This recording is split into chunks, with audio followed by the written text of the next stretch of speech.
దాదాపు 3 దశాబ్దాల తర్వాత బాలీవుడ్ కల్ట్ క్లాసిక్ రంగీలా మళ్లీ థియేటర్లో సందడి చేస్తుంది. రామ్ గోపాల్ వర్మ దర్శకత్వంలో ఊర్మిళ మందోడ్కర్, ఆమిర్ ఖాన్, జాకీ ష్రాఫ్ నటించిన ఈ చిత్రం శుక్రవారం తిరిగి విడుదలైంది.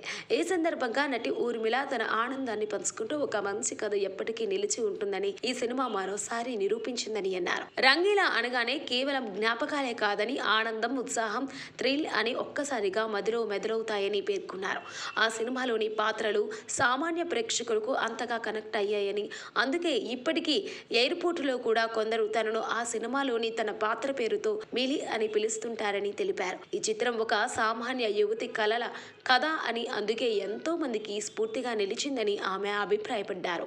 ఆనాటి రోజులు గుర్తు చేసుకుంటూ అప్పట్లో బాలీవుడ్ మొత్తం స్విట్జర్లాండ్లో పాటల చిత్రీకరణ మోజు పెంచుకుందని, కానీ రంగీలా చిత్రాన్ని చాలా తక్కువ బడ్జెట్తో తీశామని, ఒక్క పాట మినహా సినిమా మొత్తం ముంబైలోనే చిత్రీకరించారని గుర్తు చేసుకున్నారు. బలమైన కథ ఉంటే ఖరీదైన లొకేషన్లు, భారీ బడ్జెట్లు అవసరం లేదని ఈ సినిమా నిరూపించిందని ఊర్మిళ విమర్శించారు.